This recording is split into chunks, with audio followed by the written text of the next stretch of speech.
High in the Himalayas, where the peaks pierced the heavens and the valleys cradled the clouds, stood an ancient Buddhist monastery.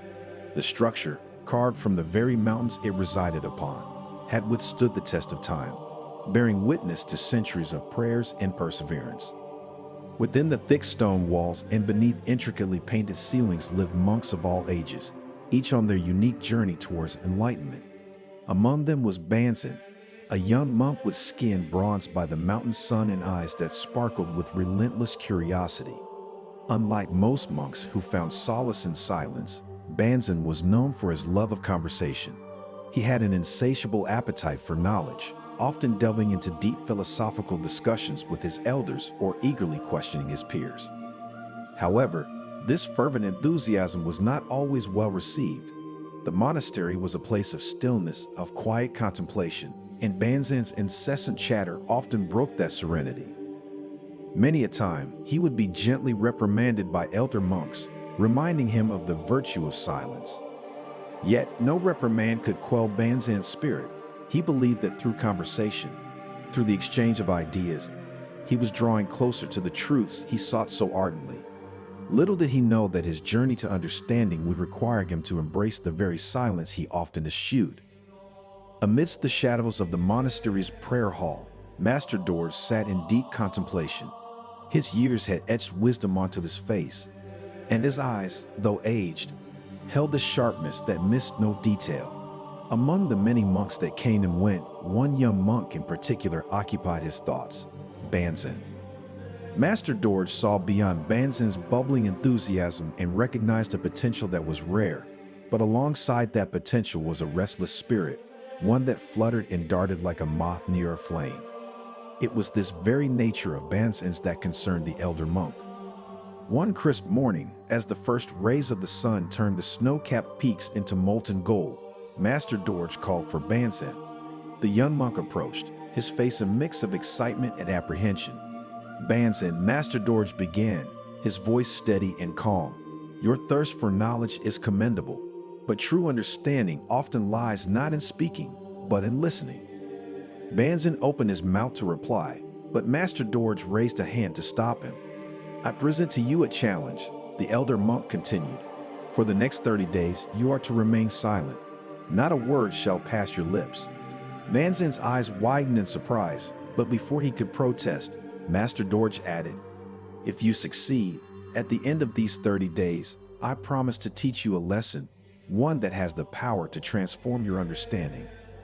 With a deep bow, Banzan accepted the challenge. Though a storm of questions raged within him, he held his tongue, unknowingly taking the first step towards a revelation that would change his life. The silence Banzan had committed to quickly became a heavy weight. The monastery, which once felt like a sanctuary of knowledge, now seemed to echo with the words he couldn't speak. Each day presented new trials, with lessons and group discussions proving the most challenging. Surrounded by the hum of debates and the clashing of ideas, Banzan often felt isolated, trapped in a world of muted thoughts. Desperate to communicate, he began writing his questions and thoughts on parchment. During lessons, as intricate philosophies were discussed, he'd hold up his scribbled inquiries, hoping for clarity. Yet, each time, the elder monks would simply smile and nod, their eyes twinkling with a mix of amusement and empathy. They'd return to their discussions, leaving Banzan grappling with unanswered questions. The young monk's frustration grew, but so did his determination. Each silent nod became a testament to his perseverance, pushing him to search for answers within, rather than seeking them externally. It was a trying phase, but it was just the beginning of Banzan's transformative journey. As the days wore on, Banzan's imposed silence began to usher in unexpected revelations. The cacophony of unspoken words in his mind began to wane, making way for a heightened sense of the world around him.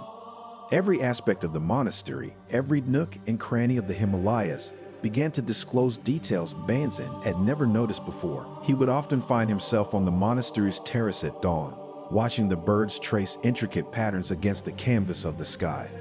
Their synchronized flights, once a mere backdrop to his day, now seemed to narrate stories of freedom and unity. On breezier days, the rustling of the leaves sounded like a symphony, each gust of wind strumming the unique tune, echoing nature's rhythm. This newfound awareness wasn't limited to the external world. As Banzan delved deeper into his meditative practices, he began to navigate the labyrinth of his own mind. The silence allowed him to hear the subdued whispers of his soul, leading him to alcoves of this consciousness he had never ventured into. Each meditation session became a journey, revealing layers of thoughts, emotions, and insights that had previously been obscured by his own chatter. This world, both outside and within, was richer and more profound than Banzan had ever realized. The beauty in silence was not just in the absence of words, but in the abundance of observation and introspection it granted him. Through this experience, Banzan was gradually learning that sometimes the loudest insights arise in the quietest moments. The initial weeks of Banzan's vow of silence were akin to wading through treacherous waters. Yet, as the days passed, the tumultuous waves of frustration began to recede, replaced by a tranquil tide of understanding. The once restless monk was undergoing a profound metamorphosis. Silence, Banzan came to understand, was not an empty void bereft of speech. It was, instead, a vast expanse teeming with life, ripe with nuances that only attentive ears could discern. In the quietude, he found a realm of heightened consciousness where true awareness bloomed. He learned to listen, not just with his ears, but with his heart and soul. This newfound insight bestowed upon him a gift more precious than gold, empathy. As he moved through the monastery, Banzan began to perceive the subtle energies that each monk emanated. A downcast gaze, a sigh, a subtle change in posture. These became Banzan's language. He could sense joy, sorrow, and contemplation in his peers, often without a single word exchanged. One evening, observing an elder monk silently staring into the distance, Banzan approached and simply sat beside him, offering silent companionship. The elder, without turning, reached out to squeeze Banzan's hand in gratitude. In that fleeting moment, volumes were spoken. The young monk's relationships deepened, his connections strengthened. Banzan, who once believed words to be the bridge to understanding, now realized that true communion often lay in shared silences. As the 30th day dawned, Master Dorje summoned Banzan to a secluded, serene lake, nestled amidst the towering Himalayan peaks. The water, reflecting the azure sky, was as still as glass, mirroring the tranquility that had settled within Banzan's soul. Both master and student sat on the pebbled edge, the gentle lapping of water against the shore the only sound that punctuated the silence. Even though the constraint of his vow was lifted, Banzan felt no urgency to speak. He waited, his senses absorbing the beauty and peace around him.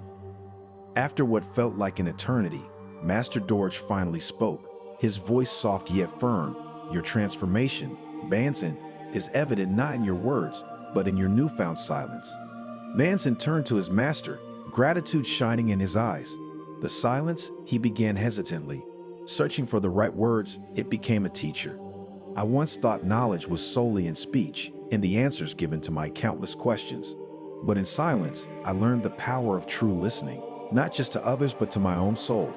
Master Dorje nodded, a slight smile playing on his lips.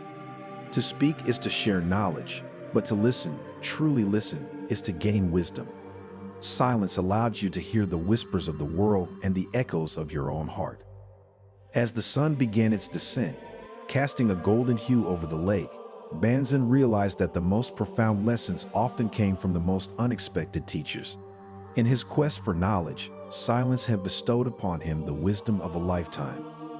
As days turned into years, Banzan's experience with silence profoundly shaped his life at the monastery. No longer the restless novice eager to fill every moment with words, he became a beacon of serenity, drawing monks both young and old to his side. His meditations were deeper, his insights sharper, and his words, though fewer, carried weight and depth. While he still engaged in discussions and shared his knowledge, there was a noticeable change in his approach. He listened more than he spoke, pausing to reflect before offering his thoughts.